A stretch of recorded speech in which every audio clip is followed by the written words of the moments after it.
Hi, Run Your Story family. This is Allison Gaillard with Run Your Story, where every story needs to be heard. And what an extraordinary woman that I got to sit down with. I think the world of her. She's such an incredible athlete and just such an incredible perspective that she gives on running. And of course, she's a Blue Bell bomber. And just, again, Suanne White-Spunner is just an extraordinary human being. Just absolutely love her.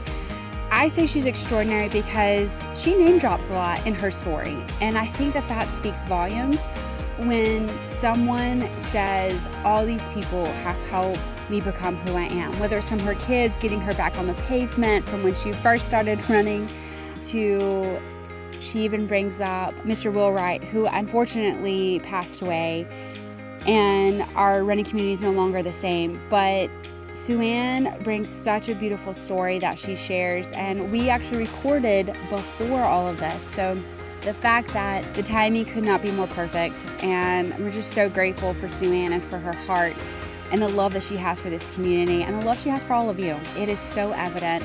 And she is competitive but compassionate, and I think that is so cool.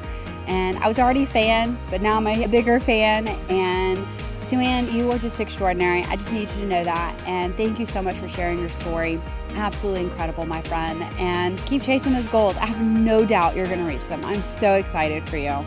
Thank you so much for your incredible story and the people who have played such an important role in your life. Absolutely incredible. And guys, speaking of playing roles in each other's lives, that is where Victory Health Partners comes in. They are fueling up our podcast this month, making sure you guys get to hear such beautiful stories like Suanne's. And Victory Health Partners, in case you guys don't know, is a nonprofit medical clinic. So a really cool medical clinic that I get to be a part of and just absolutely love. And it is to fill in the gap for those that do not have insurance from the ages of 19 to 64. And so if you're listening and you don't have health insurance, come see us at Victory. Or if you know somebody that doesn't have health insurance, tell them to come see us. And we would love to be able to provide medical care. So I just am so grateful for what Victory does for our community. It's really getting to see the hands and feet of our community come together and take care of one another. Our doctors are incredible. We have nurse practitioners, we do x-rays, and we have labs, and we have specialty clinics that come. So once a week dental comes and pulmonology comes, and it's just so cool to see. There's also a food pantry that people donate to, and Feeding the Gulf Coast drops off. And so just so cool to be able to see all who come together and support one another. And whether you're an entrepreneur that doesn't have insurance or your job doesn't provide you insurance, Victory is a great place to come to get health care. And so, again, it's such a special place to me. I'm very honored to be part of the Victory Health family, but honestly, our goal is to be able to provide medical care. So whether it's you need that medication or you need something looked at, and we work with the community. We have such great specialty clinics. And after the podcast, I did thank Suanne because she's actually seen one of our patients at AOC. So I'm so grateful for that and that we have all those connections. And so it's just another extension of community and helping one another. And so definitely check out Victory Health Partners. You can follow them on social media, and you can also follow them on their website at Victory Health Partners. We would love to have you come volunteer as well. If you want to come take a tour with us. We'd love to show you what we do for the community. It's absolutely incredible. So huge shout out and thank you to Victory Health Partners for the dream that Dr. Lightfoot had, and that was to provide medical care for the uninsured. So truly a gift and truly grateful. All right, guys, lace up those running shoes, get ready, get set, and go run with my friend Suanne White-Spunner and her Run Your Story.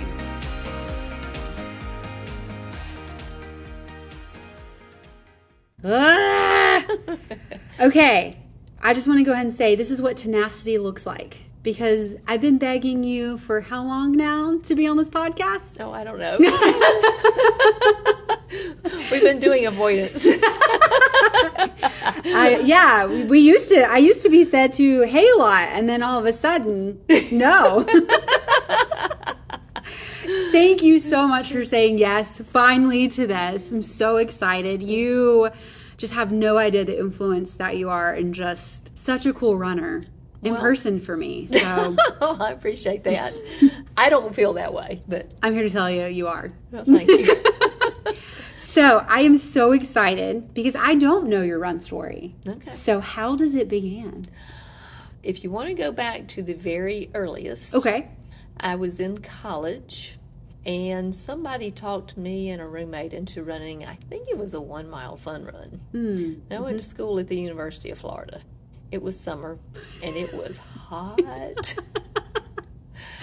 And all I can remember is we finished that run, and we thought, I will never do this again. Are you serious? Oh, yes. It was not fun. I hated every minute of it and did not run for years. As a matter of fact, my feeling at the end of it was my children say that my sport is every other sport's punishment. Wow. So it did not enthrall me. Of course, a lot of it was so hot. Sure, that's And fair. good crowd and whatnot, but we were like, no, that wasn't good. No good after party. I don't even remember staying Okay. for an after party. I am done. Right, we're out of here. This is terrible. Of course, that was about 1977. Okay. Okay, and I water skied. I was still active. What? Okay. Oh yeah. But I did a little local competition, but I've always water skied. That's And incredible. so that was my thing. Okay.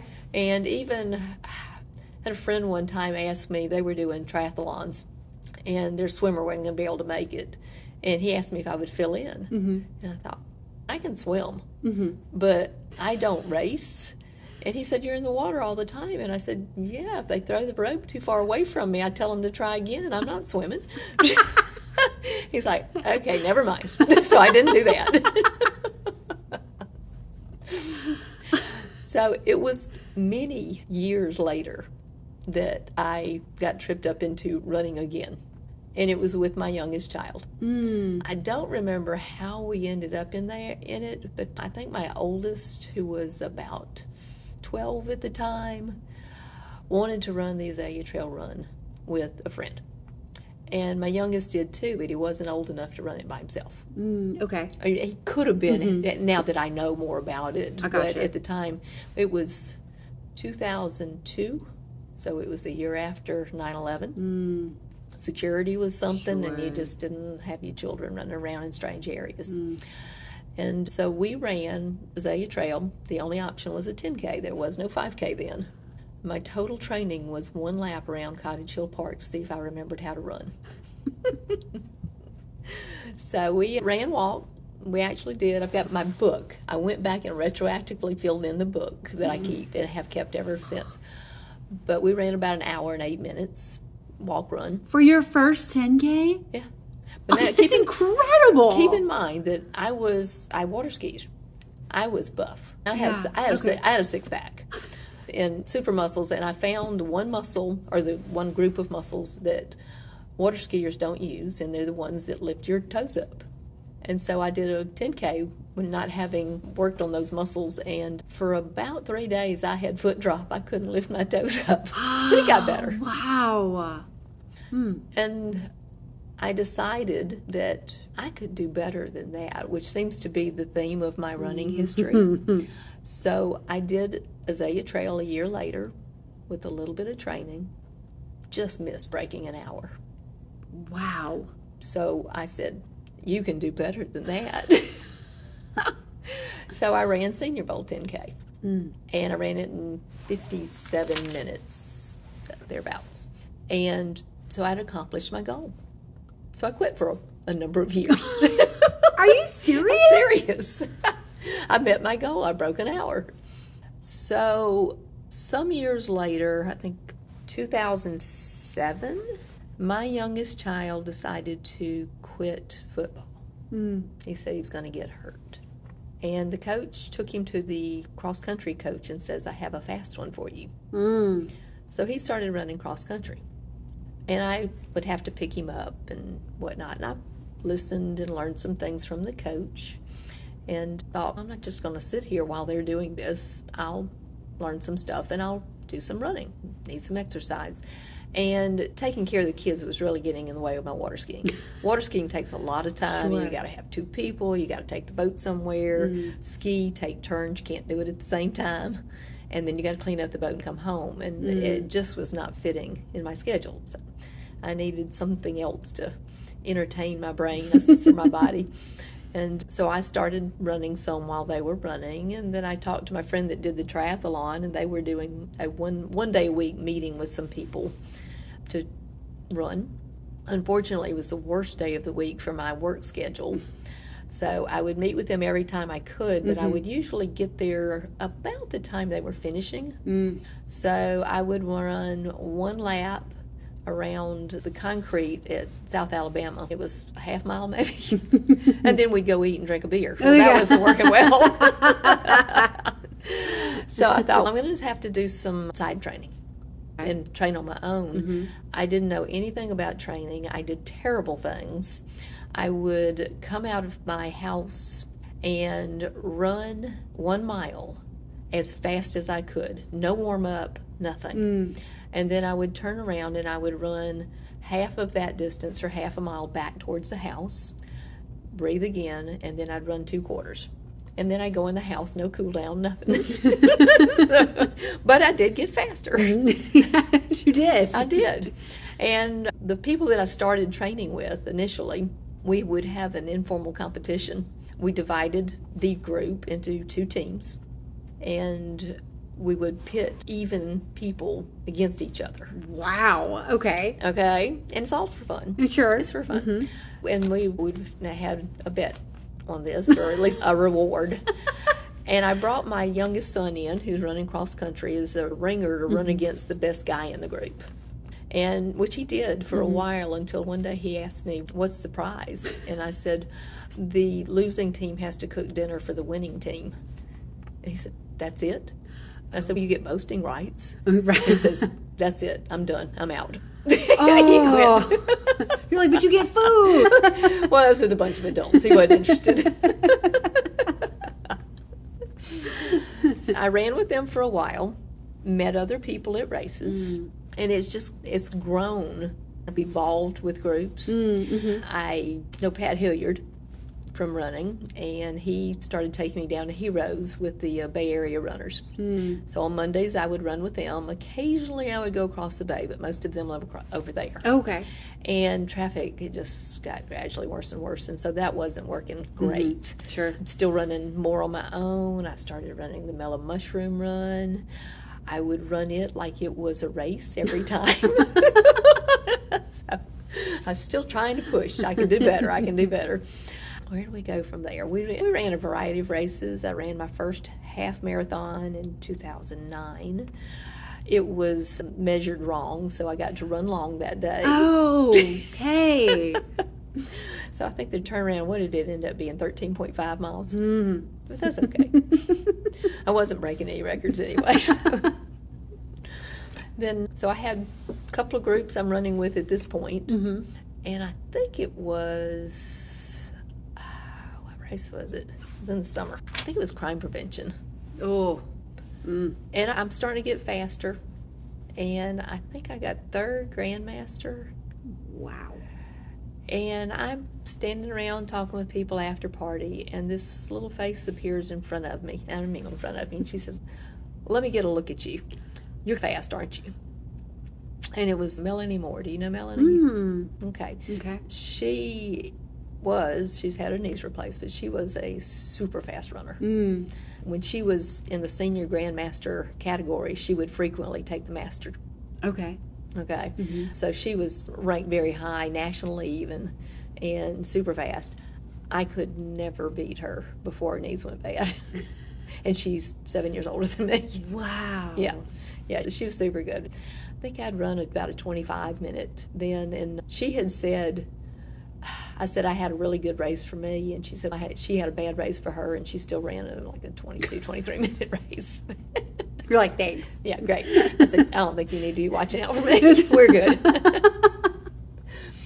But we ended up meeting, and she had a team for the First Light Marathon that they would run, and some of her ladies were getting older, not running, and she asked me if I would like to run a leg for them. Okay. And I thought, well, why not? New experience. And so she also invited me to start training where she trained.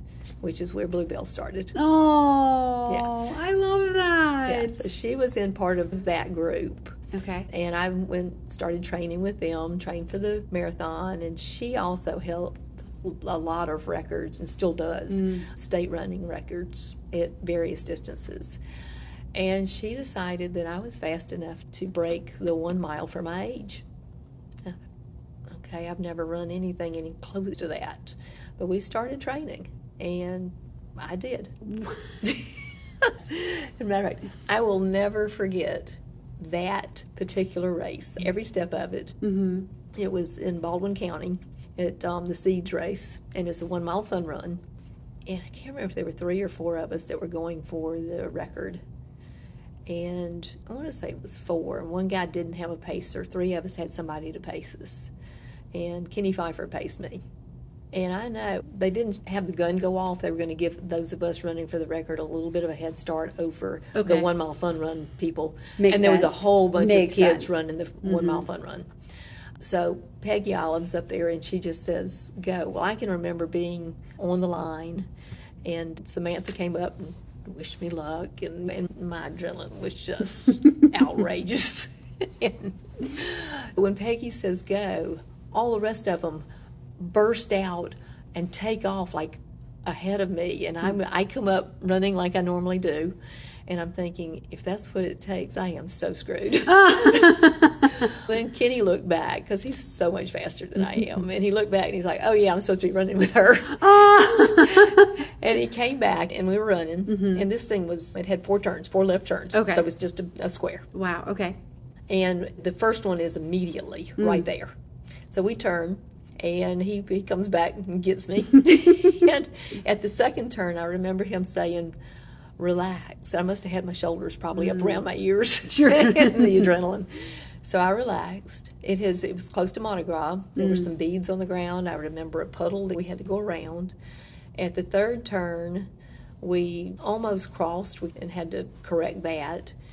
Fourth turn, you can see the finish. And I am running. He peels off about halfway down and says, you got this. I don't know if I've got it by a little or by a lot. So I run for all I'm worth. And I cross the finish line, and I hit my Garmin, and I look at it, and I'm like, oh no, my Garmin didn't work. The Garmin said 7:02. And I had never broken more than like a 7:30. So I thought it messed up, but it was right. I love that was your first thought. Yeah, there's no way I ran that. So anyway, that was first state record. Wow, how did that feel? Oh, incredible. Yeah. Really good, really good. Wow. And you take pictures of them because they go away. Unfortunately, people faster come back behind you and get them, but that's okay. I've still got a couple. And I ran, I think I got like 6 or 7 of them, and I've got one mile state record left. The others have been stolen. Wow. But that's okay. That's Mary Trufant stole one of them one time, talking about people avoiding you. Right, yeah. She's like 6 years younger than me, 5 or 6. And so it'd been a while since I'd made this record. And Maureen comes up to me. It was Joe Kane. Okay. So I'm working it. I'm not running it at all. And she comes over to me, and we finished the main race. The 1 mile is going to start soon. And she says, Mary Trufant's running the 1 mile for a state record. I said, oh, great. And she says, she just looked at me. I said, wait, how old is she? And she told me, and I'm sitting there counting on my fingers which ones I'd had and what I've lost. And I went and looked at her and said, it's my record, isn't it? She just nodded, yes. I'm like, all right, where is she? I'm going to go trip her real quick. And so I see her on the curb waiting, and I start walking for her, and she ducks. And she said, and I'm pointing at her, and she said, I have been avoiding you all day. And I said, I hear you're about to break my state record, because she is so much faster than I ever was. And I said, just for the record, I have a picture of it that can't be erased. And I can't think of anybody else I'd rather break it, so go for it. Yeah. Oh. And she did. She clobbered it. Wow. But I feel like I'm a good runner. There are some great runners, and she's one of them. She's very good. Y'all are all on the elite status for me. Well, I'm, like, I'm maybe on the lower end of it. No, not at all. There are a lot of things I could do to make me better, but it's supposed to be fun. Yes. Well, you can't do it all, right? Mm-hmm. There are a lot of times I remind myself, you're not going to the Olympics. It's okay. Eat that pizza. Have a beer. You pay to do this. The Olympics didn't pay for that. That's right. That's right. Those elites, they didn't pay their race entry. You did. That's right. I love that. So what else did we do? Here I am training with the Bombers. The first time, it wasn't the very first time, but very early in running with them, they would run 10 miles every week, and as a group, and it wasn't supposed to be super fast, but they would talk, nonstop talk, and I'm trying to run with them. And do you know Bill Brady? I know the name. Okay, so he's been with them forever, and he's pretty quiet, and he says, "You sure are quiet." I said, well, y'all are running almost my race pace, right? This was their chit-chat speed. Wow. Yeah. But they taught me a lot and got faster and a lot of fun. But we've done, as a group, we have done relay races. I think, but Keith probably talked about that. Keith Evans talked about some of the relay races. I have not done the bad one and won't. I don't want to come out injured. They all came out injured with that one. Wow. Yeah, Blue Ridge. But we did 2 in Georgia and then 2 from New Orleans to Pensacola. Wow.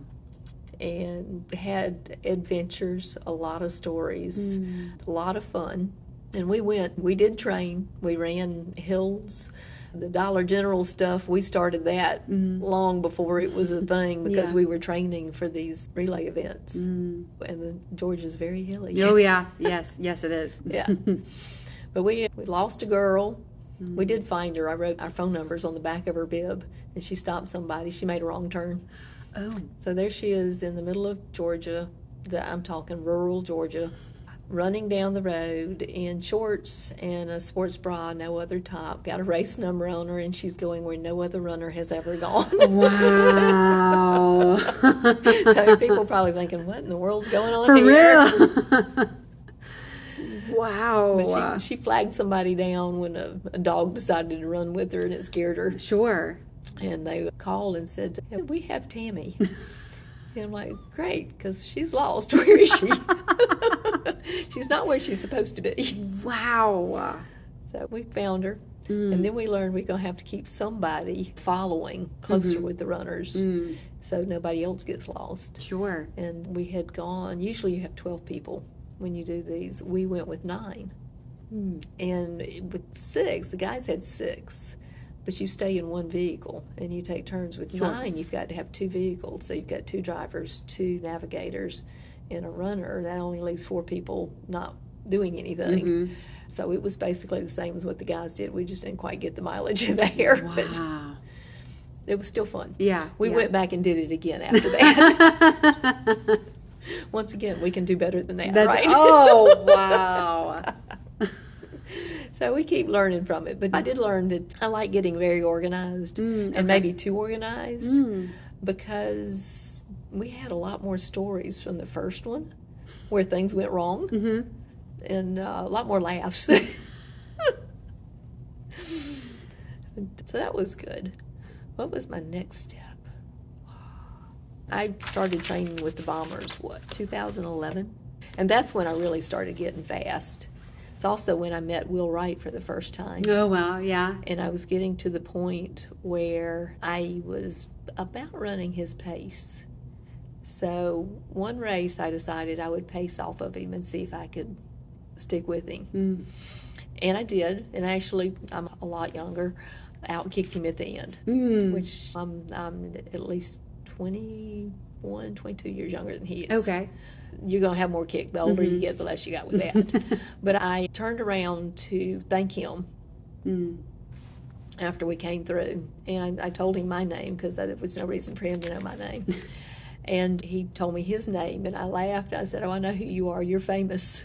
And he is. Yeah. He's so famous. As a matter of fact, would like to comment that I heard from a church member of his that he's not doing very well right now. I think the blood problem is bothering him. So we need to say some prayers. Absolutely, yes. He's so iconic here in our city. He has done so many races internationally, marathons and so forth. And I do remember, if you look back at his times, they are absolutely incredible. And I was by the race result board, and Paul Baswell was there. You know who he is? Well, he's 70, maybe a little more. And he's lean as he can be. He's not very tall. And he's got a beard. Okay. You would probably recognize him. Yeah. But Will was standing there, and Paul's there. And Paul told Will, he said, I always look to see what your time was when you were my age, and I still can't beat it. Wow. Wow. And he's very fast. Yeah. But really puts it into perspective. Sure. Yet Will, in spite of getting slower, and continues not only to push himself, but he's also such an inspiration so good. for all of us. And one time, he would always ask me after a race, he'd say, how did you do? And as I was getting faster, they were like, I think I've got it's 4 races in a row that I made a new PR. And it was only by a few seconds each time, but he'd say, how'd you do? I'd say, I PR'd. And after the 4th one, he says, you know you're not going to do that forever, right? I said, yes, I do know that. But for right now. I know how this works, but I'm enjoying it now. Exactly. But he's always been just great. Good people. And that's the nice thing about running is there are so many good people. I don't really know a bad runner. They encourage each other. Yes. You give each other tips, even if they're on an opposing team. You know, best tangent runs. We talk about things like you do here, nutrition, all this. We did which one was it? Holiday Half. And I was running with a fellow bomber who was training for her first marathon. So we were running her pace. It was a slower pace for me, so I could talk. And Marion Lofton came up. And I did a little blog with her right there. I'm sure she didn't appreciate it. Because I was quizzing her on her training and how many miles a week and what's her nutrition and this and that and the other for the marathon. Yeah. Trying to get some tips because she's quite an inspiration. Yeah, absolutely. She ran her 100th marathon was New Orleans rock and roll, and it was my first. Oh, wow. We had a little sign made for her and stuff. But she ended up leaving us. We ran as a group. I think there were about 5 of us. And she said she would do it. But at about mile, 17, 18, we were starting to peter out. And she was just hitting her best pace. And so she left us. And she's 12 years older than I am. Wow. Yeah, so she's a beast, as I call her. Yeah. And so she ended up, there was an out and back area. And she passed us going the other way. And I'm like, go on, you bad beast yourself. And I think she beat us by about 10 minutes or something ridiculous. Yeah. So I've got a lot of people that inspire me. That she and I duke it out frequently. And she'll smile and say, I'm like, you almost killed me. And she'll smile and say, you could have let me beat you. Oh. And I'm like, no, I can't let you beat me. You might beat me, but I can't let you. And here she is, 12 years older than I am. I was going to say, she's probably saying respect your elders. Well, no. She's very competitive. Yeah, absolutely. I love that. So it's good. I don't mind having her be the one challenging me. That's amazing. It is. It is. So running the marathon was something that I always said I would never do. That those people were crazy. Okay. And how many have you done for the record? 5. So not that many. Okay. Yeah. Okay. But you've Not really still not that done many. something you said you'd never do. Right. 5 times. Yes. That's because I ran the first one because I was starting to get slower. I had my thyroid taken out. I had a little thyroid cancer. It turned out I probably could have kept it because they discovered later you could live with this version of thyroid cancer and it probably wouldn't kill you. But I ended up with a little scar tissue, and it's changed my breathing some so that I can't get quite as good of a deep breath when I'm going fast. So my 5K times have really suffered, which is fine. But I started running and enjoying longer runs. And I said, well, if I can't run fast, let's see how long you can run. Oh, okay. And so it changed the thought on the marathon. I thought, well, let's see what this beast is. So before I committed, I ran some back with the Bay Area runners. They run a lot of marathons. And I did some long runs with them, and I got up to 18 miles. And I said, well, if I can run 18, I can do it. Sure. I can finish this. So we signed up for a marathon, did some training. And that was really when I had the thyroid taken out at that point. So Wow. it changed. And I did okay. Wasn't upset with my time. But once again, I can do better than that. So what did we do? We do the next year? I think we did. We did rock and roll again. And look, that's why I keep records. I can't remember. What was it, 16? And I keep a lot of records. I for see the that. marathon. I Yes. see that.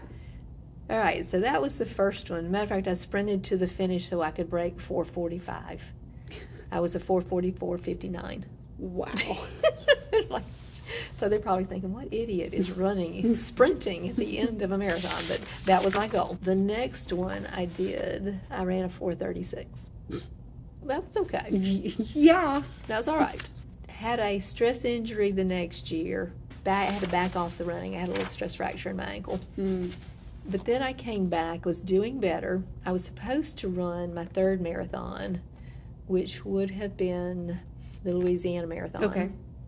That's when I got the stress injury, right before we were going to start training. So by the time the marathon came around, my ankle was fine, and I was back to running, but I was nowhere trained to do the marathon. But my good running buddy Maureen was. So my husband, her husband, and I went as course support. Oh, that's amazing. And we had a really good time. I went to the start and took her clothes. It was cold. It was right at freezing when it started, but I took some of her clothes and told her where we'd be so she could dump some more off. And I was in snow skiing clothes. It was cold, and I knew I wasn't going to be around and do anything. But Yeah. I did have running shoes on, but once she started, I knew I had to get back to the car so that we would be able to get to the first spot. So I am running down the road for all I'm worth in snow gear. And all these runners are looking at me like, what? I'm only going a quarter mile. So we did that, and we did, there's that out and back part that's like mile 15 and on around to, and we knew we had time between seeing her. So we went off and had breakfast, nice meal. I'm like, I kind of like running marathons this way. This is good. Sign me up for course support. Right. She qualified for Boston that year. The next year, I'm helping her train for Boston and realized that I was hitting times pretty well. So I looked up and found this race outside of Chicago. It was the BQ.2, which is really set up to qualify for Boston. And signed up for it last minute and went up there. And I was also going to go over and watch her run Boston. And ended up, I beat the qualifying time, but not by much, but it was about what I thought I could do. And so I was happy. And then we flew over to Boston to watch her. But 2 weeks before that, her dog jumped into her, broke the tip off of her fibula, and she didn't get to run. So she watched the race with us. Oh, wow. So expensive trip, but we still had a good time. Yeah. So I got to watch some of our local runners come in with it. Since then, she has run Boston. I went to Houston last year, beat the time by more, but still second time didn't make the cut. And this year with the Louisiana, beat the time I have to qualify with by almost 11 minutes. So we will see. Hopefully I will get there. Not to mention, you weren't feeling well that day. The day before. Yeah. That day when I woke up, I was okay. Okay. I didn't know which way I was going to go. Sure, yeah. And I had been exposed to COVID like 2 days before. And I'm like, patients came in that I got there. I thought I was getting the report from their motor vehicle accident ER visit. And they didn't send me that one. They sent the one from the day before where they got diagnosed with COVID, and then they came to my office. And I'm like, no. Oh, wow. I I've had COVID. It wasn't bad for me, but I didn't want to have it for the marathon. Yeah. It's a long 26.2 miles with COVID. So I probably wouldn't have made it. But that morning I woke up, I thought, I'm good. I'm fine. Wow. So. And it was a beautiful day for a run. Oh, it was perfect. The weather, a little cooler would have been okay, but it was fine. Oh, when it heated up, didn't it? It got 60s, which preferably in the 50s for something like that is a little bit better. And yeah, I was tired at the end. I remember coming up the hill. Oh, man. At mile 25. Oh, that bridge. Yeah. And I wasn't worried about going up. I use my quads a lot when I run for whatever reason. Okay. That's one of those things that I could probably do a lot of gait analysis and get even better. But I don't seem to do that for whatever reason. But my quads are what fatigue. You don't use your quads going uphill. Yeah. You use them going downhill. And so the whole going up the hill, you're talking about one of the questions is mantras.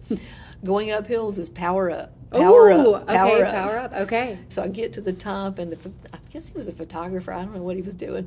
Was up there. He says, "How do you look so fresh?" And I'm like, "I'm not." I'm powering up. I'm dreading this downhill because my quads are killing me. So I made it through the downhill, and I went, okay, 1 mile to go, and it is flat. So I got there, but I was sore. I need to do some more cross training and some weights and things would make me even better, which would make all of us better. Oh, 100%. There are definitely things I could do to improve on what I do. So I should be very grateful that I get what results I do. Yeah, 100%. Yeah. And you qualified for Boston. I have qualified. Wow. And hopefully we'll make the cut this time. Yeah. Wow. Yeah. That's incredible. So one thing I have learned in all of this is that you think you're going to make your goal and then you're good, right? That's not how it works. My early races with the Bay Area runners was hot trot at the beach. Okay. So they give these nice cups. Like I don't have enough cups, right? They're coffee mugs are the prize. Oh, okay. Well, I got fourth in my age group. I got a ribbon. And I was like, that's not going to do. I need to do this again. I need a cup. Hey, runners and their trinkets, right? That's right. I need that cup. I need this medal. But it keeps you going, and it's fun. You have to laugh about it. Oh, yeah. I mean, it's absolutely ridiculous that you want to do that. I can't tell you how many times I've walked in the house again and held up a cup and said, "Look what I won," to my husband. He's like, "Great." So I redid my kitchen last year, all the cabinets and everything, so we cleaned out and had all these cups. And I found a shelf that I put in my bar area that I have somebody, I'm not a decorator, but I have somebody that helps me with that. And she put a lot of my cups and some of the other things of places we've been set out nicely. Oh, that's so cool. They can be used. Yeah. But for the most part, they're decoration. That's so cool. Yeah. So it seems silly to keep them all in cabinet. Yeah, show those big bad boys off. That's right. So obviously you've talked a lot about always trying to do better from that previous race. So what are some other lessons that you've learned from running? I don't know that it's always running because I've always been very driven. And so this just matches my personality. But it's perseverance. Ooh, that's good. Even if it's the long time perseverance in training, like marathon training is usually about 4 months of really trying to stick with the program, or perseverance in a race. Don't give up. I use the Garmin for two things. One is to not get too fast at the beginning because everybody comes out too fast, and I want to settle into what race pace I know I can do. There's one thing Will Wright is famous for saying is run your race. So you need to know what you're trained to do because negative splits are always helpful. And if you start out too fast, you will end up ultimately doing worse. So the Garmin helps me settle in with that. The other is when I'm getting tired, I can look at it and play little mind games on myself of, you only have X far to go. Ooh. So persevere. Keep going. Don't stop. And that's always a good life lesson. Yeah. And even if you have a bad race, and I can't say I've ever had a terrible race, one that I walked away going, that was, other than the one that my shoes got untied twice. Oh, I forgot about that one. Yeah, that one wasn't great. But I would love to run the time that I ran that day now. But it was a 2-mile race, and I had to stop and tie my shoes twice. Wow. Yeah. They just kept coming untied. Yeah. It was new shoes, new laces. Okay. And they just didn't, even the double knot. It was like, why? No kidding. I had run with those shoes bushwhacker race in Pensacola, and I think I must have gotten some sand or something slick on them, because I had run with them that race, and it was about the same time. And I think that was what it was. I was just gotten something on the shoelaces. It just happened. Interesting. Yeah. Interesting. Okay. So perseverance. I like it. Yeah. Yeah. So I still persevered in that race. Wasn't terrible. That's right. What has been your favorite race that you look back and you're like, man, I can't wait to do that race again? The one thing that I've learned is this is just an evolving process. I can't say that I've had a favorite. Okay.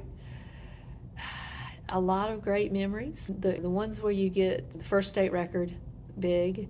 I did a 2-mile for a state record, and Victor Birch paced me. And I got about 1.5 miles into it, and I started getting tunnel vision, and my breathing was wrong, and I knew you need to get some cleansing breaths. So I pulled up and walked in a 2-mile race for a state record. And Victor looked back. I'll never forget the look on his face. It was like, are you kidding? What's wrong? And I just motioned to him to keep going, keep the pace, so I know where I've got to be. Got 3 breaths. My vision came back. All was good, and I took off running. I had an 800 to go. Wow. And I made the state record. Look at that. And I've kidded him forever. I said, don't you hate it that women can walk in a state record for a 2-mile and still get it?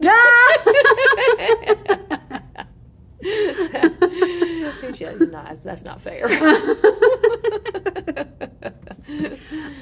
Let's go into routine. What does your pre-race routine look like? I get up early. Okay. I've always been an early riser. I do not ever show up for a race right before it starts. If it's hot, I will get a glass of water at least 2 hours before the race. If I wait any closer to the race, I will pee on myself. That's right, 100%. Yeah. I usually eat. I found early, and things, your body evolves. Sure. Okay, it adapts. I don't feel the same way now running a 5K, but when I first started, I would get about halfway through the run, and I was so hungry. I thought I would want to bite the arm of the guy next to me. You know, I was starving. You know that hangry? Yeah. Yeah, I was hangry. And you're like, forget the ribbon, give me a burger. Yeah, I actually would eat a piece of bread going to the start line. Okay. Now, I don't do that anymore. I don't need it. Things evolve over time, and you learn new tricks, and you learn what your body needs to do. If it's a longer run, I will have like a bowl of oatmeal. Generally do have my cup of coffee. If it's any longer, I may add a half a banana. Okay. If it's a marathon, it's going to be a half a bagel with peanut butter plus all that other. But I do it all reasonably early. And then I will show up at the race site an hour before the race. I like to walk around some, even if it's just getting your race number and whatnot. I'll chit-chat a little bit. But there is some science behind it that walking actually not only lubricates the cartilage, but it helps the cartilage take in fluid, and so it makes it healthier, so less chance of getting arthritis. Okay. So I take advantage of that. Yeah. And I walk, and then I will generally warm up a mile, maybe 1.5 miles. Or if we're doing a long run that day and the race just happens to be part of it, even longer, but a mile's usually enough. Usually just enough to make you sweat is okay. Okay. And not at a fast pace, at a slow pace. And then 15 minutes before the race, I like to go to the bathroom. And I will take a goo. And goo's still my favorite. I know there's some others everybody says are even better for you, but I like goo. Okay. And I used to do a couple of the beans, and some of this I just dropped off. Longer runs, I actually carry a small water container that's hooked onto my hand, and I put UCAN in it. UCAN's, I have discovered UCAN a couple of years ago, and I do like it. That's about all I do for the pre-routine. Okay. So now you cross the finish line. What does your post-race routine celebration look like? Where's the beer? Yeah. It's fair. That's fair. Sometimes I will go do a cool down. Okay. Usually if we have to do extra mileage that day, if we're running on a plan and it just happens that the race is in the middle of it, which now that we're running longer races tends to be more often than not. Sure. No, I'll eat whatever they've got around. It may be a banana, it may be pizza or whatever. I'm a grazer. And I'm not super picky about what it is. No, I'm not quite the health nut. And I don't drink a lot of beer most times, but I do like a beer after a run, and particularly if it's hot. Is there a food that you're like, oh man, I can't wait to eat this after I get done running? Pizza's always Pizza. good. There we go. Okay. Pizza's good. Okay. Yeah, if they've got pizza, I'm eating pizza. Okay. Yeah.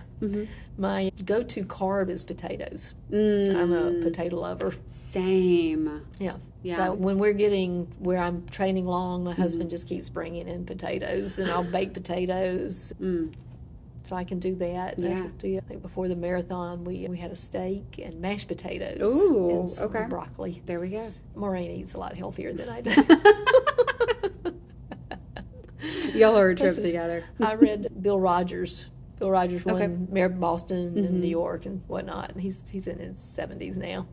But he had a book, and I read it, and he talked about he was basically a scavenger, and he would eat whatever was available, including pizza, and he put mayonnaise on it. And oh no, for real? For real. Oh. And I was like, yeah, there we go. That's my diet. No, I can do pizza. I don't know. No, if I don't do eat the pizza. mayo on it, but I do like mayonnaise. I haven't tried that actually. Might like it. Oh, okay. Man, It's not much different than butter. Okay, let's talk about what is a running item that you will not go running without. Clothes. Okay. No, that's kind of evolved too. There's no one item that I want. Oh, I've got another funny story. Way back when, I don't know if I'll find the year, but when I first started running, I ran with music, earpods, because I did not like to hear myself breathe. Now I want to hear myself breathe because I can gauge what I'm doing better. But at the time, it sounded terrible, so I didn't. And again, I was getting faster. And one of the guys said he was going to run this race in Satsuma. And I thought, well, I'll go do that. And it was a little race. It was a Saturday. Kids are sleeping in. I need to go run a race. I get up there, and it's a small crowd. And the gun goes off, and we start, and there's 10 guys ahead of me. And I'm next. And I thought, you're first female. And so I keep running, and I get to the 2 mile, and this photographer lady's there, and she said, first female. So it's confirmed. I'm first female. The guys are way ahead of me. I can't see them. And I've got my music, and I'm running, and all is good. And I make the last turn, and it's still another half mile to the finish. And I get far enough past the turn that I can glance over my shoulder and see, and sure enough, there's second female. And I thought, do you drop the music so you can hear? And you got a pretty good lead on her, or do you just run? And I thought, if you fiddle with the music, you may mess up. Just run. So I'm running, and I get about 0.1 miles from the finish, and there she is on my shoulder. Now she's had to burn up some stuff catching up with me. And I glanced, and I thought, oh hell no. And I had been doing some training with guys that train football players, and they had taught you how to do sprints. So I turned my arms, and I sprinted into the finish and got first female. And it turns out that second female was Maureen. I didn't know her at the time. Stop it. Seriously. Stop it. And I have always teased her for making me cuss at the Footsteps for Jesus race.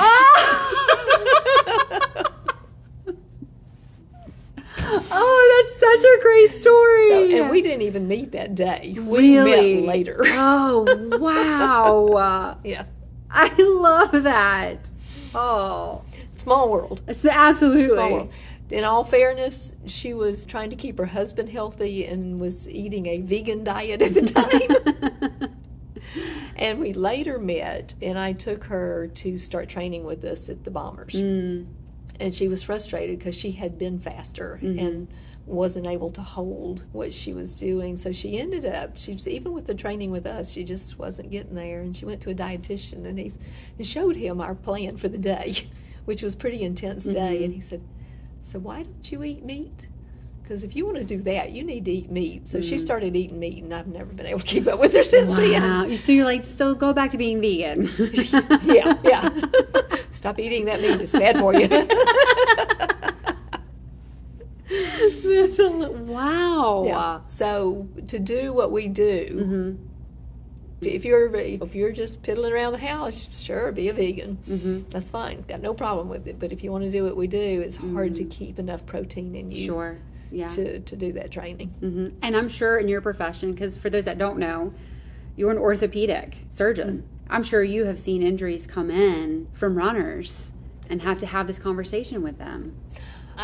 Certainly we see a lot of people with overuse injuries with runners, and we'll go into, and to be honest with you, I don't feel that I'm an expert in that area. Most of what I did was upper extremity, and most of the runner injuries are lower. Right, sure. Yeah. But the things you learn is that, like your shoes, you got to keep them fresh. Yeah. Okay, they wear out. You can't run in the same shoes forever. And a great way to get stress injuries is to run in shoes that have lost their life. And the shoe for you is not necessarily the shoe for me. Ooh, can we get that? Can you say that louder for the people in the back? That shoes have to fit you. Yeah. Oh, I love that. Yeah. And I had run in certain shoes, and I got a stress injury very early in running. And that's not that unusual. You've got to listen to your body and let the bones build to the amount of stress that you're putting on them. Bones are alive. Yeah. We always hear about the marchers' injuries with the GIs. They start doing a lot more activity than what they're used to doing. And the bones recognize that. The first thing they do is they take away some bones so that they can build it back stronger. And if you keep pushing through that time, you'll get a stress fracture. So you have to recognize that hurts. Okay, let's back off a little bit and let the bone heal itself, take care of it, and it will build stronger. But the shin splints and the foot pain and all this stuff is very real, particularly early on. So shoes are important, keeping them fresh. What you run on. Concrete is really hard, and you're better off on asphalt or grass, particularly early on while your bones are building to the new stress level. I did not know that. Yeah, you get less injuries. I used to, when we had the Kenyans coming to Mobile to run Zaya Trail Run, we would keep them at our house, and we would take them for training runs. And we'd go to Cottage Hill Park, or Medal of Honor Park now, and we'd be running the sidewalk, and they'd be running in the grass. Wow. And it's what they're used to, and it's actually better for them. And better for us, too, honestly, except for tripping. Yeah, right, I was going to say. Yeah. Wow, that's so cool. But it's better surface. Sure. Yeah. Speaking of fresh shoes, what shoes do you run in? I run in Brooks Adrenaline. Okay. Switched to those fairly early on. I was, like I said, had a stress injury. They did not, I think it was Pat Hilliard told me to go to Run and Try, which was not here now. Okay. They had one in Mississippi. And I was going to a meeting in New Orleans. So I stopped by, and I ran on their treadmill for at least an hour in different shoes. Wow. And ended up getting the first pair they put me in, which was Brooks Adrenaline. And have loved them almost always since. 1 year they changed them. And I was in a routine of buying 4 pair a year. I'd buy 2 pair and alternate them, and 6 months later I'd buy 2 more pair and alternate those. I went and bought 2 pair, put them on, started running. What did they do to my shoe? This is wrong. And stopped running, and we ended up, took them home, looked at them, and it was, looking at the outside was really hard to tell. But clearly different. Took the 1 pair back, sold the other for half price, went to Run and Try, which was now in Mobile, and thought, okay, they've changed my shoe, I'm going to find something else. Ran with a bunch of shoes there, bought a pair, ran 1 mile, that's not going to work. And I thought, all right, get smart, they just changed the shoe. I went online and I ordered 23 pair. I ordered every one of the last year model in my size I could find. And I put them in my guest bedroom in the boxes in a nice cool place and hoped the bottoms didn't fall off of them when I started running. And I worked through those through 5 or 6 years. Wow. A little at a time, because I thought, I can't find another shoe that works for me. Yeah. And they did change them. Apparently, they got a lot of bad feedback that 1 year. Yeah. And now they've actually gone to something I like even better. So we're back with Brooks Adrenaline. There we go. Now, I do change out the insert because I got a foot that's dropped a little bit. And I like the Atrix inserts. Okay. Which Run and Try sells. And so I'll get there online. Very nice. Yeah. I like that. Okay. Yeah. And that's my go-to shoe. By mistake, accidentally figured out that some sandals I had bought was also that brand of shoe. Okay. And that's what I've got on my feet right now. They're not running shoes. Yeah. So my inserts are the same as my shoes. They fit my arch. But again, cool. you've got to get what fits your foot. Yeah, what's made for you. Oh, that's so good. I get asked that question all the time when people be like, what are you running? And I'm like, I'm not going to tell you that. Yeah. Because what I run in is going to be different. Now, after talking with different runners, I'll be like, oh, yeah, you run in Brooks? Cool. Like, I like to know what people run in. Yeah. But anytime anybody's new, I'm like, go get fitted. We have 3 great running stores. Right. Go pick one. Yes. And go get fitted. Go get fitted. And go try on shoes. Yeah. I like that. Absolutely. And I send people all the time to them out of my office, even not runners. Yeah. They may be good. walkers, or they may have a foot problem that doesn't really need a custom fix. Yeah. And I will send them to these guys to make sure they get the right fit for them. Yeah. Yeah. Oh, that's so good. That's amazing. When you were listening to music, what were your running jams? Oh, it's rock and roll. It's mostly 70s, some 60s, some 80s. I had Holiday by Green Day in there twice, once to get me started and once to pull me through about mile 2.5. And actually, I am running with music again. Okay. As of 2 weeks before Houston Marathon a year ago. Okay. And Steve Platkus come out to Bluebell running, and he had on the Shocks. Well, the nice thing about Shocks is you can hear your music, and you can hear the people around you, so they won't make you cuss. So you won't hear a Marine coming up behind right, you? I'll hear Maureen coming up behind me, and cars. That's right. And I can hear it and converse if I want to, but I still have the music in background, or if I really want to get cranked up a little more, that's fine. I do like running to music. I like the music, but I can still hear the birds. It's a good mix, absolutely. perfect fit. Yeah. And I really think that's what pulled me through the Houston Marathon, because it was so hot that day. And a lot of people did not. I didn't meet the time I wanted, but a lot of people really didn't meet the time they wanted. And I think it was the heat, and I just got tuned into the music and said, just forget about the rest of this. Right. Just listen to the music and run. That's breathe. right. Yeah. Oh. Yeah. Enjoy the music. But yeah, it's all rock and roll. That's amazing. Let's talk about recovery tools. Do you have one that you like? Yes. What's it called? I wrote it down because I knew I'd forget that. It's the little vice grip thing that's got the roller skating wheels on it. Oh, okay. And I think it's Run Recovery. Okay. It's the big old thing. It's like hard to like pull apart, isn't it? Yeah. Yes. Okay. Yeah, I love running that on my legs. Do you really? Well, no, it's a love hate. Yeah, okay. Obviously. I was like, yeah. No, that thing's a monster. And there are times where I will put it on and I will keep some tension so it's not quite as Okay. tight. Oh, okay. And run yeah. it up and down my leg at first. And then as the muscle relaxes, you can start letting go. Oh, that's smart. Yeah. Okay. So that's my go-to. And I can tell or gauge when I'm starting to have a little bit of muscle problem if it really feels tight. So sometimes I'll put it on and I can just run it up and down my leg and I'm fine. I'm like, yeah, you're good. Wow. Yeah. Okay. Cross-training activity. Do you have one? I bike a little. Okay. But not much. Mostly when it's too hot to run. When it was 101 degrees, I'd go out there and bike around the people that were running and go, y'all are crazy. I'm like, this is miserable. I've got a pool, so I'll swim some. Okay. But I really would do better if I got into a real lap pool. Although I have found that when I'm swimming back and forth in my pool, I'm always swimming upstream because it's too short. I've got my current against it. Oh, okay. Every time. Okay. So it's okay. But I don't really work at it. Okay. I have basically a gym at my house. I'm not great about using it. I do some. I'm not sure what it's called, honestly. I've heard it called a Roman chair, but I'm not sure that's really what it is. It's a platform that has a place you can sit and then hook your legs under so you can lean back and do basically crunches. Oh, okay. Or you can turn over and you can do back extensions.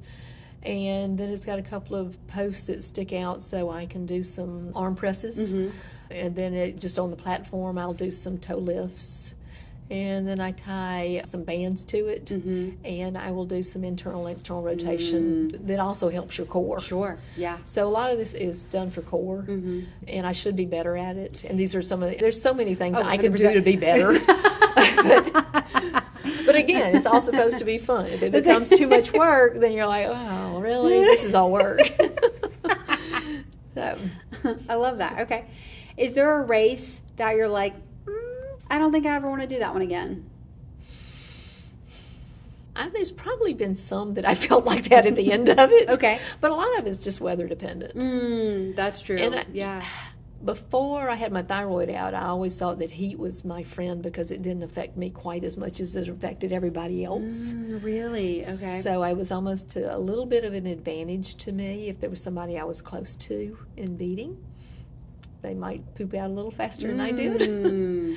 But I don't feel that edge quite as much. And I don't know if it's the surgery or if it's just age. And it very well could be just I'm getting older, which is fine. Yeah. That doesn't mean I'm going to hate it or give it up. Sure. I still, you run a race, you feel reasonably good about yourself. And you do have to learn as you get older. There is no way, even if I did all of the things, I ate perfect, I didn't drink any wine at night, I did all this cross training, I'm probably not going to match these times that I did 10 years ago. That's just reality of life. That's why I don't have to compete against the 55-year-olds for Boston because you can't do it. Yeah, absolutely. I shouldn't say you can't do it. I just read there is a woman from Japan, and I know I bring her up a lot. We've been running a lot together in the last few months.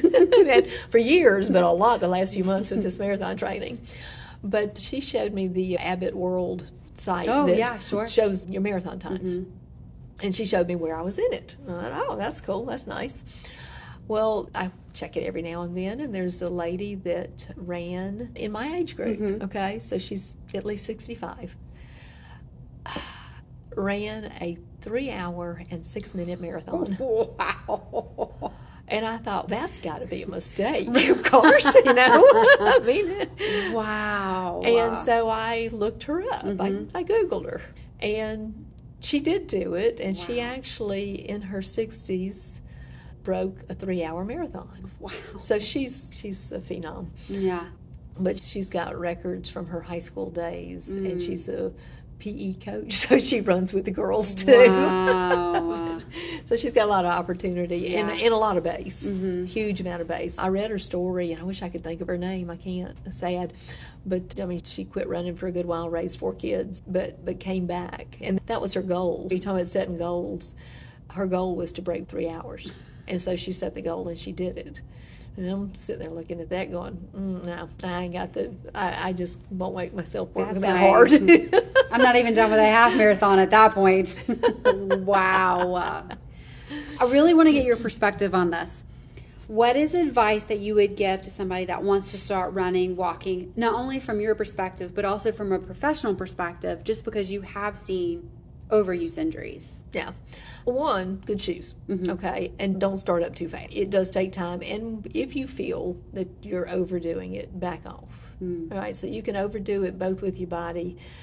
You can overdo it mentally, too, where it's not fun. Yeah. And then you need to back off. But I can tell you the thing that makes it the most fun, and I do this for fun, all right? I did stand in a race early on, and right before the gun went off, I asked the friend I was standing by, I said, tell me again why we're doing this. And everybody laughed. But get with a group or a friend, okay? Not just alone.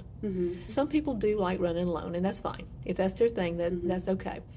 But being with the groups I was with, I learned a lot of stuff. It encouraged me to work a little harder. It's hard to do sprints by yourself. Sure. It's fun to do sprints when you get to the end and start laughing. You're all standing there gasping with your hands on your knees and laughing about how much faster the Olympians are than you know. And so you do get faster, you do get better, you get some rewards in that you can do better than that, and you did. All right, so set whatever you want to do. Unless you're going to the Olympics, don't make it so that it's not fun. It should be fun. That's the thing I remember most is we would laugh. We would do these drills. We used to, I know Victor would always come with a plan. And we'd be all lined up down there at Bluebell across the street. And we're going to run a 100 or a 200 or whatever that distance was. And he would tell different people to say, go. And usually you go 1, 2, 3, go. I would always be more towards the end of the bunch. I'm a little older than most of them, but somewhere into to them. But to give me an advantage, I would just say, go and run. And he's like, what? But I'm already gone. That's adorable. Sometimes it would be 1 go. You know? You're like, I won, yay! Yeah, no, he'd catch me.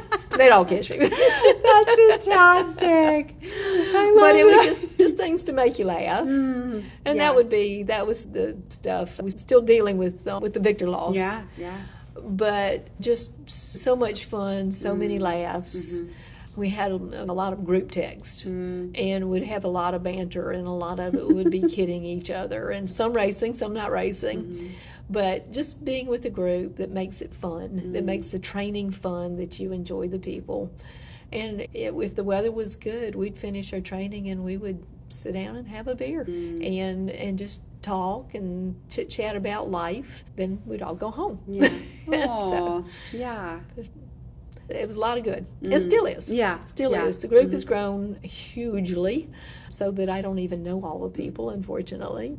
I love being an honorary member. That's how I feel. The fact that I get to wear a jersey is a huge enough deal for me, but I love it. I keep saying one day I'm going to make it out there. You need to come. We used to have a rule that you could not be on the team unless you trained with us. And it was more to keep it fair. Sure, yeah. Because Victor this was the counter Victor. He was bad about just signing people out like they have to come train with us. Yeah. They got to be family. So now you're guilting me into it. Now you're like, you got the jersey, you have to come to this. Yeah. I love it. I love it. And we used to we'd have Christmas parties just at my house because we were a small enough bunch we could do that. And now it's at Aztecas, and it's huge. It's huge. Yeah. It's huge. And so it's still good. Fun, though. It's still so good. Fun. It's evolution, and there's nothing wrong with that. And hopefully everybody will get to know each other better. Yeah. It was probably one of the highlights of December for me. Good. Was that Christmas party. Like, it was just, everyone was just so laid back, and the gifts were so fun. Yeah, And yeah. It was just a good time to be together. Yeah. I love it. Oh, you guys are amazing. Besides qualifying for Boston, other goals that you may have?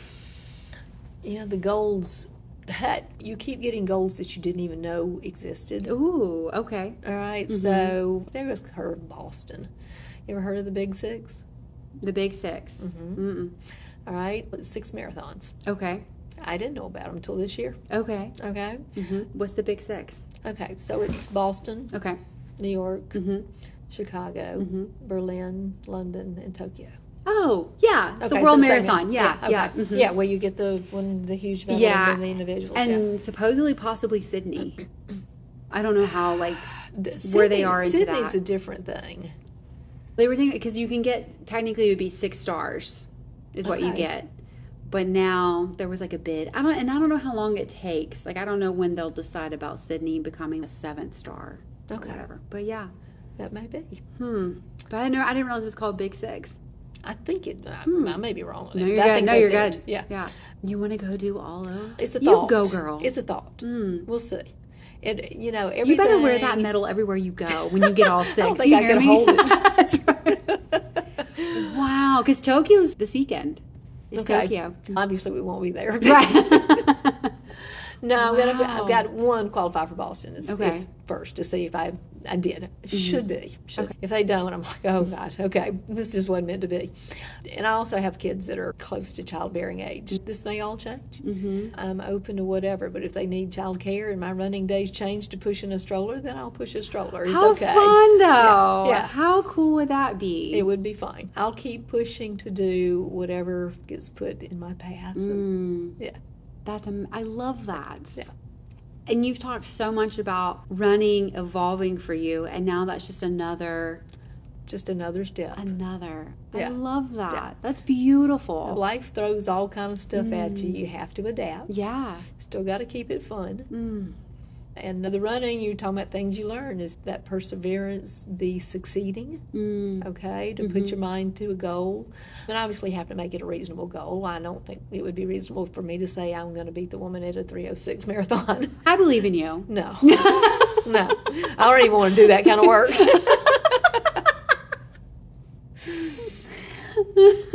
She can have it. You are so funny. You're like, no, I'm good. What is your favorite length to run? Whether it's a race or whether it's a training run, what is a certain mileage that gets you excited? I don't know. 10 mile is our base. Okay. And so that's something that we'll frequently run and talk and just enjoy the company. And you're still getting a really good workout. Right? They enjoy those 10-mile runs. Okay. They're good. Yeah. If you're the races, the 5Ks, I used to really like the 5Ks. They were fun. And I just can't run them as well as I used to. So that's a little bit frustrating. I still don't mind running them. When I used to, I broke 24 minutes one time, and now I'm like, okay, I just want to break 30. So that's 2 minutes per mile slower. That's just almost. Wow. But it is what it is. But you still... I don't generally go home unhappy.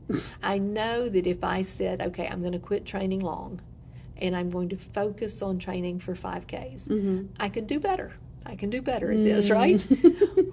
But it's hard to train for both. Sure. And be good at both. They're totally different races. Sure. And so that doesn't mean I'm going to run the 5K this weekend. All right? It may be ugly, but it is what it is. And I'll still have fun. Wow. When you're not running, what are you passionate about? Oh, I love the beach. And not the sandy beach, the backwater. Okay. I like boats. I'm happiest in a boat. Are you really? Oh, yeah. Okay. Yeah. No, I grew up, my dad offshore fished in my childhood. So his idea of a good weekend was to be 100 miles offshore at daybreak Saturday, and we didn't come home till Sunday. Oh, okay. We fished. I love being in a boat in the Gulf, but I've got a little pedal kayak that I keep at my place in Orange Beach. And it's great because you can just sit back and pedal and steer with one hand. You drink your beer with the other. And we have the dolphin that come around the pier, so I can go out there and roll with the waves the boats are creating and follow them around and just enjoy the day. Oh, that sounds amazing. That was great. Oh. And I'm getting a little exercise. Yeah. Yeah. Yeah. Yeah. Both bicep curl and the legs. That's right. That's right. Any final words of wisdom, my friend? Running is not, as some people say, everybody else's punishment Mm. to everybody. Yeah. Yes, it can be fun. It can be, yeah. It can be fun. And runners are absolutely the best people. Mm-hmm. Suanne. You know Suanne? I don't know. Not. Okay, she's with the Bay Area Runners. Okay. I've known her for years. She was, in like Hawaii or somewhere, not anywhere close. And she wanted to buy something, but the vendor at the race didn't take whatever means of payment she had. And the lady looked at her and said, "Are you a runner?" And she said, "Yes." And she said, "Do you cut corners when you're training?" She said, "Oh, no." She said, "I'm going to let you take it with you, and here, just send me this when you get home." Wow. That being a runner that doesn't cut corners makes you just tend to be trustworthy people. And she got home and she sent her the money. Yeah. Yeah. Oh. And I find that in general is true. Mm-hmm. They are wonderful people. They're a lot of fun. They are determined and just, it's a good way of life. Yes. Yeah. Yeah. With good people. With good people. Yeah, and they'll keep propping you up. Yeah. Okay, if you're down, they prop you up. They'll help encourage you to do your best at any age. Doesn't matter. So we've got, right now with the Bluebell, we've had 6-year-olds. Wow. Oh, Stone Smith. Did you know Stone? The name sounds familiar. Okay. Yeah, I need to tell that story. We're gonna put that Yeah, in there. absolutely. Go right ahead. I'm running pretty well, 24-minute 5Ks. That's And amazing. Again, got up in the morning and said, "Oh, let's go run this race over here at South." It was Thanksgiving Day. And went and registered. And they have a crowd of kids up in the front. Always do. And they usually run the first 2 turns and then they stop. Okay. Right in front of you. And so you know that's coming. Yeah. And that's fine. But we start running and most of the kids have stopped. And there's this one little kid that is terribly overdressed. I am in, it's cold, but I'm in shorts and a short sleeve shirt. He is in long wind pants. He's got a long sleeve cotton shirt with a short sleeve cotton shirt on top of it. His shoes don't look like they're tied very well, and he's got a wool toboggan on his head. Mom obviously dressed him to keep him warm. And I'm behind him, but I'm making sure I can sidestep him when he stops. But he doesn't. He keeps running. And he keeps running at a steady pace. And we get maybe a little more than a quarter mile from the finish. And he slowed up a little bit. And I was really running competitively for me at that time. I was trying to hit a time. And so I started to go around him to the left.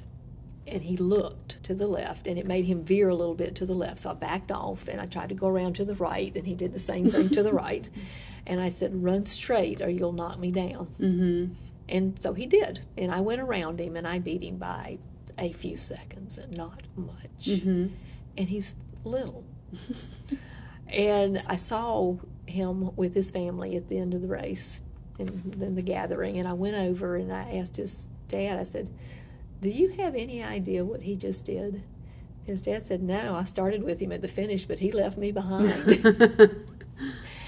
And I told him, I said, "Kids his age don't pace like this." He paced beautifully. And I barely beat him. And he's way overdressed. and he was 5 or 6, I can't remember. And it was his first 5K ever.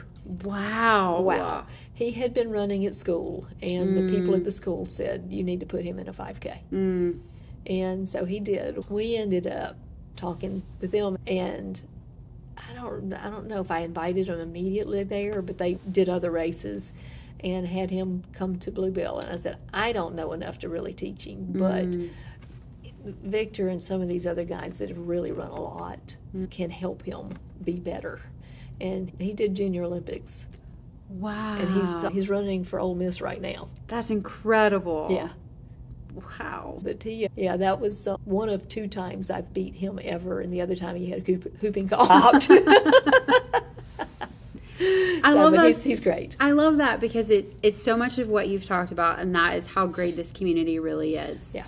And they come along and they push you and encourage you. Right. If you want to do it, there's help out there. They will help you. They'll want you to do well. I know I've touched on a whole lot of people, but that's because a whole lot of people have been a positive influence on me. Yeah. I say it all the time, is that we have the best running community ever. Yeah. It's just so full of genuine people that, like you said, they cheer each other on. Yeah. Like, you may be competing against one another, but like you and Maureen, like you guys may be competing against one another, but really you guys are so fun when I catch you on a Saturday morning together. Yeah. And y'all were taking a break. We're just starting. But it was just so fun to see that friendship and to see you guys help each other out. Like, I love that. And that's what I love about our running community. Yeah. It'll just come out and help. But a lot of times it's hard to do it by yourself. And we may not be training for exactly the same thing, but we can always do part of it. Yeah. One time we had Leah Jarrell, this was her first marathon, was the Louisiana. Okay. And she was doing a different training program than we were doing. She had 20 miles to run that day. The first time ever for her to run 20 miles. And she was doing a different program than anybody, so nobody else was doing 20. Sure. Maureen and I broke it up. We each had to run 10 that day. She ran the first 10 with her, I ran the second 10 with her. I love that. Just to give her company, to make it easier. And 20 miles is excruciating. Oh, yeah. Yeah. To do it by yourself, Yeah. I'm like, I don't want to do that. We're not going to make you do that. Yeah. Yeah. So just friends helping friends. Yeah. And if you get anywhere involved in a group, but you'll have friends out there to help you out. I love That's good. Thank you, my friend, for finally saying yes to this and sharing your incredible story and incredible insight. It has been such a true honor and a joy. Well, good. So, thank you. I enjoyed it.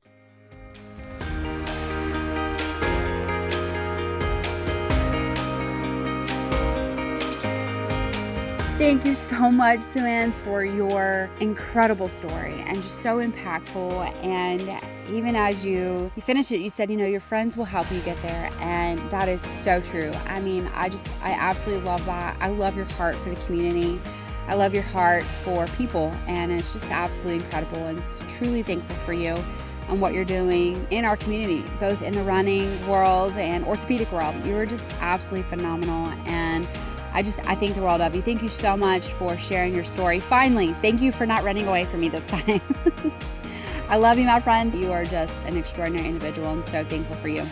And thank you again to Victory Health Partners. Guys, go check them out on social media, on their website, see how you can get involved. Just would love more people to come hang out with us at Victory. There's a place for everyone, everywhere. So would love that. And as always, Greg Gaillard, thank you so much from Gaillard Tech Services for making the podcast sound so great and also keeping up to date with our website. He does such an incredible job with that, and just so grateful for what he does. He does way more than what I could do, and so I love that and appreciate that about Gray. You guys can also check him out at Gaillard Tech Services. The man has been very busy with building websites and freshening up new ones, but he's always happy to make time for anyone, so definitely get up with him and he can help you see really cool things. I don't know how he does it, but he has been doing some really cool websites lately, and I mean, I walk in and I'm like, wow, that is really cool. So definitely check him out. He would love to sit down with you and chat and get your vision and help direct you in your path. It'd be absolutely cool. And as always, Mars Hill, thank you so much for believing in Run Your Story and allowing us to share our stories with one another and giving us such a safe place to be able to do that. Mars Hill believes in the running community, and truly grateful for what they do within our own community. So thank you again to Mars Hill. Thank you to our Patreon supporters. You guys rock. Absolutely love you. Think the world of you. And I wish I could do more for you. I can't wait to the day I can do more for you guys. And so definitely join the Patreon community, guys. There's different levels that you can join, and it's such a fun group to be a part of, and I can't wait to see it grow. I've got ideas, so we'll see. But thank you so much to our Patreon supporters. They cover the cost of everything when it comes to the software that Gray uses, and it does cost to put on a podcast monthly, so that's not had to come out of our own pockets. And so again, we are very grateful to our Patreon supporters. They are amazing, and they're the reason why this podcast keeps going. So thank you to our Patreon supporters. And they're going to want you to like, share, and comment Suanne's story. They're going to want that. They ask me that all the time. So you guys do that. Make sure that you share these podcasts and these stories, because they are so incredible. So, and thank you guys for listening. You guys are the reason why we do this, because we know that your stories are impacting one another. We know that your stories matter, and you never know whose story is going to make such an impact on someone else's life. And I know that I'm better each time that I sit down with you and hear your stories, because I'm like, wow, that person's absolutely phenomenal, and I want to be like them. So thank you so much for making me hopefully a better person, and hopefully I'm doing a better job for you guys. So again, thank you so much to Suanne and to all of you guys for sharing your stories. So until next time, go run your story, because every story needs to be heard.